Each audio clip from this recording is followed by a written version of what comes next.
não fiz jornalismo, estudei direito. Olha, foi uma casualidade. Eu sempre fui louco por competições esportivas e eu acompanhava o campeonato pernambucano. O Jornal do Comércio, na época Diário da Noite, que era o que saía à tarde, eram 2 jornais. E na estatística do campeonato tinha mais de 20 erros. E aí eu corrigi e mandei uma carta para o jornal, dizendo que estava enganando os leitores. Então o editor-chefe do jornal tinha um comentário na Rádio Jornal do Comércio, na resenha esportiva. Era Aramis Trindade. E Aramis me chamou. Durante o comentário dele, ele disse: eu queria convidar um leitor do Diário da Noite para vir até a redação. Aí no dia seguinte, para surpresa minha, o texto que entrou no jornal, que eu li no jornal, foi o que eu tinha feito.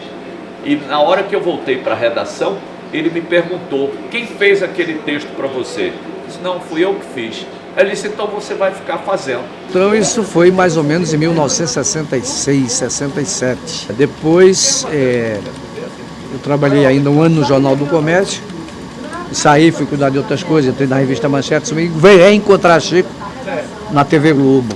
Aí Chico fez uma matéria que marcou, né? Foi um fato muito raro de acontecer, que era um incêndio no posto de gasolina, e muito mais raro ainda era um repórter cobrir isso na frente do fogo. Né? Nós estávamos descendo o morro para ir fazer um treino do Náutico, quando nós vimos a fumaça no centro da cidade.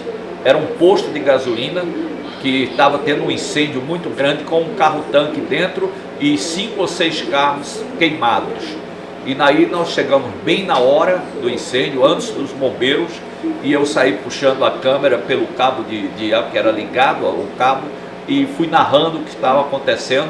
Fiz tudo de errado que não era permitido na TV Globo naquela época, a nível nacional. Ou seja, na redação tinha um quadro com a posição que o repórter devia estar, sempre de paletó e gravata, ou era plano americano aberto ou plano americano fechado. Ou seja, você jamais poderia dar as costas para uma câmera, você não podia sair andando, tudo era parado de paletó e gravata. Eu estava com a camisa quadriculada, cabelo grande, então eles não tinham como tirar o repórter.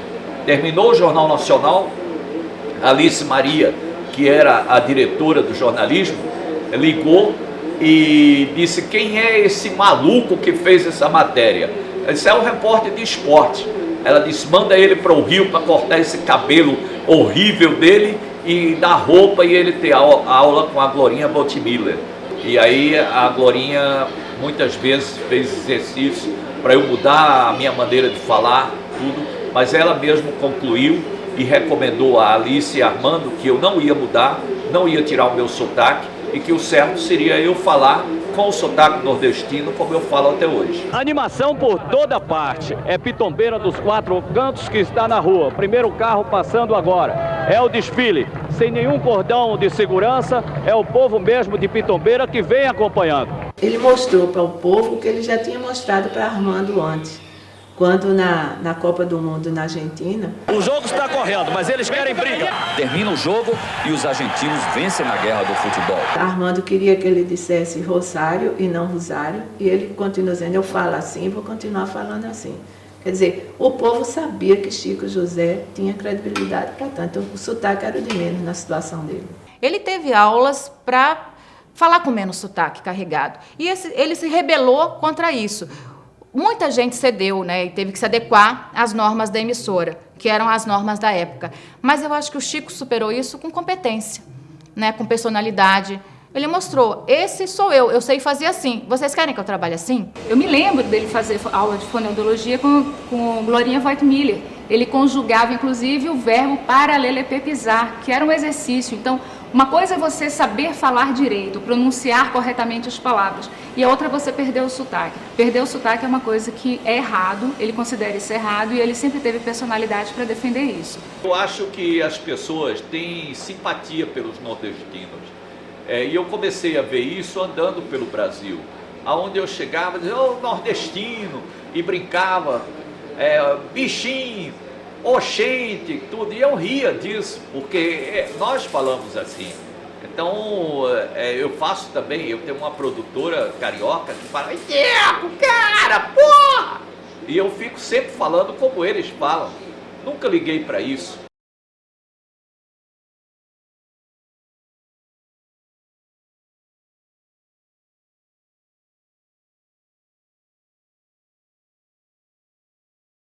O fato não foi simplesmente por eu ter quebrado o padrão da Globo.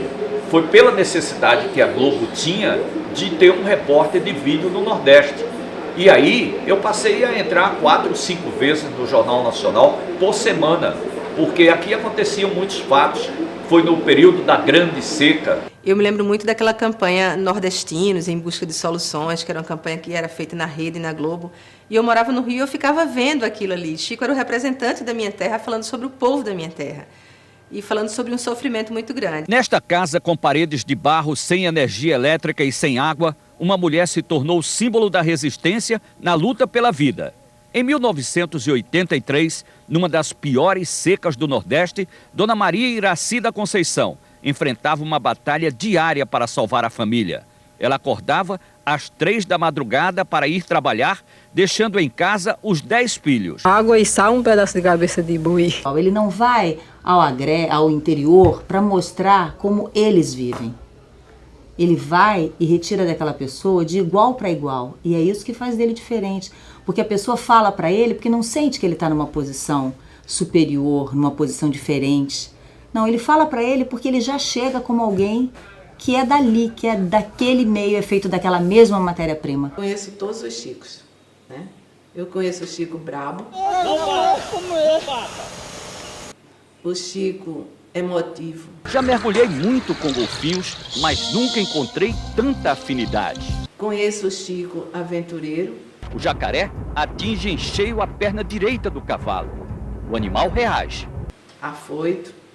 Temos que passar por baixo da vegetação para encontrar o esconderijo da sucuri. Mas conheço também o Chico, que é capaz de ajudar as pessoas com a maior facilidade. Nossa equipe escolheu as áreas mais distantes e as pessoas mais carentes para fazer a entrega. Que tinha lances que a gente chegou depois a ser motivo de discussão, se era jornalismo ou não. O repórter pegar o microfone e sair narrando um sequestro, entrando na matéria, se até onde ia o trabalho do repórter, se ele se envolver no dia do assalto do Banco Econômico e que ele foi refém. Naquele dia, eu estava aqui na emissora editando uma matéria para o Fantástico, Jericoacoara, que já estava sendo chamada porque era uma sexta-feira. E aí veio a ordem do Rio que quem tinha que fazer a matéria para o Nacional era o Chico. E eu saí da ilha de edição, o carro da Globo me levou, já tinha equipe lá. E na hora que eu atravessei a Avenida Conselheiro Aguiar, os bandidos me viram. Eles estavam em cima no primeiro andar. Eram 6 bandidos e 4 reféns, 3 mulheres e um homem. E na parte térrea estava a polícia e a imprensa. Era uma zorra. Na hora que eu atravessei e entrei na agência, eu ouvi os bandidos gritarem que só falavam se fosse com o repórter Francisco José. E o delegado gritou que eu não estava lá. Aí ele disse, ele está aí que a gente viu ele entrar. E o delegado Dejair Oliveira, que era na época um grande delegado da Polícia Civil de Pernambuco, ele veio perguntar a mim se eu iria falar com eles. Eu disse, eu vou, mas eu vou gravando, que eu não sou intermediário de polícia com bandido. Eu vou com a câmera. E na hora que eu estava subindo e falando... O repórter Francisco José, da Globo, se encontra aqui no local, vai conversar com você. Eles estão autorizando a subida. Eu vou até aqui. Ok. Não vai não. A câmera vai ficar lá embaixo, certo? Ok. Não se preocupem que eu não vou levar a câmera.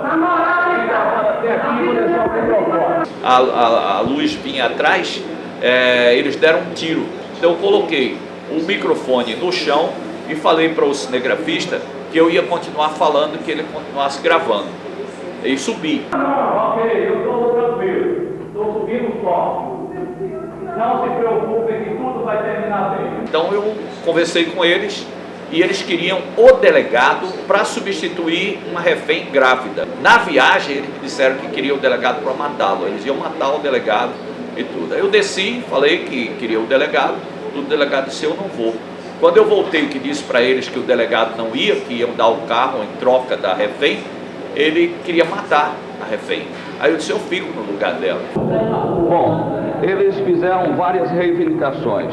A primeira delas é que eu fique no lugar da Elizabeth, que está grávida de 2 meses, e que saia com eles. A atenção para a gente só existiu a partir do momento que ele trocou.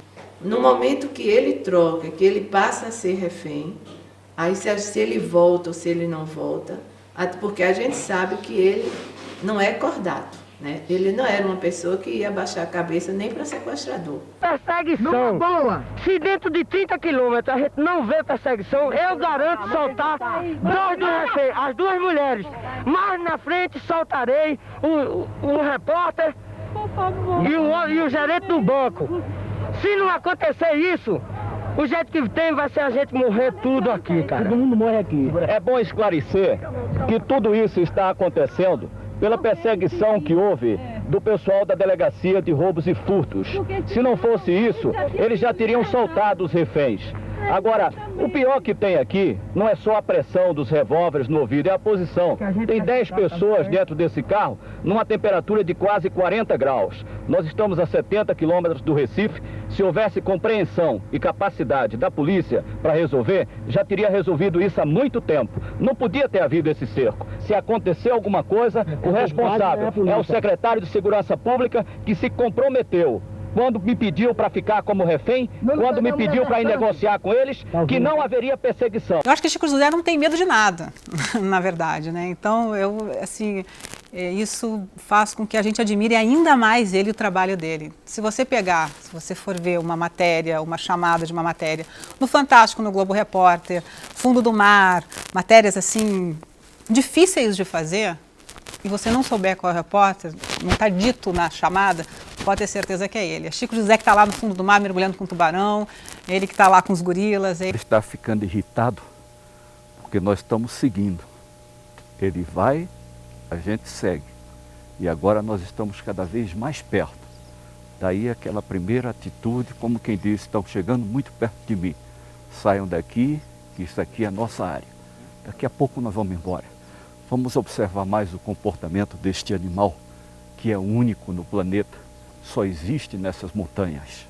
No início, o Globo Repórter não aceitava esse tipo de pauta, não queria fazer nada ligado ao meio ambiente, porque não era característica do programa.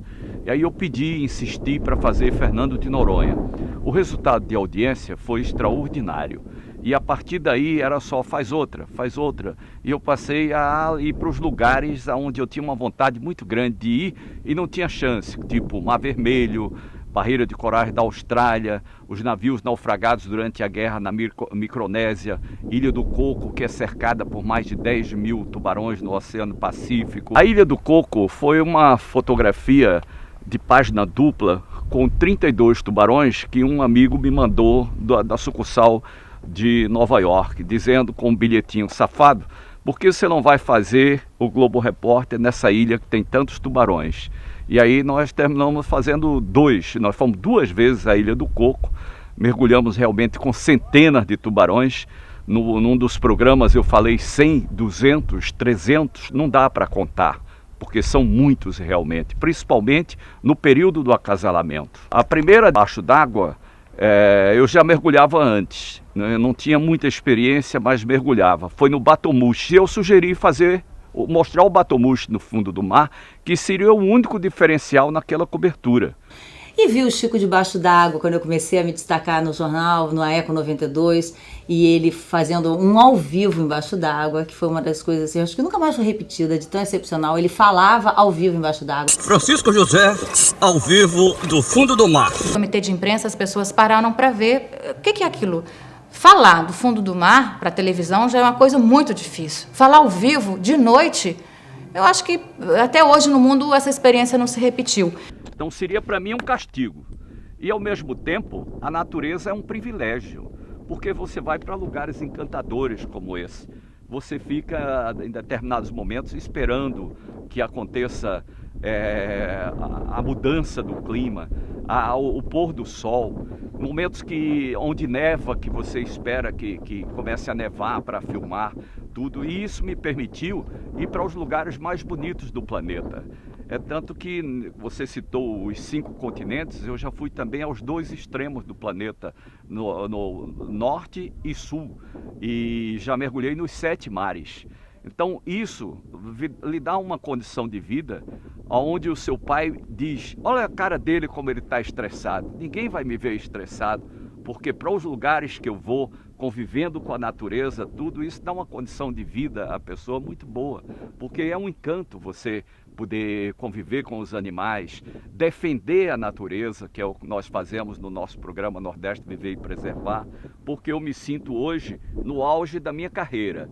Eu consigo fazer hoje, com a experiência que eu tenho, o que eu não fazia quando eu era mais jovem. Até mergulhar, eu tenho mais experiência de mergulho. Hoje eu vou mais profundo, eu fico mais tempo, eu gasto menos gases, ar comprimido e hélio, oxigênio que nós usamos para ir a grandes profundidades.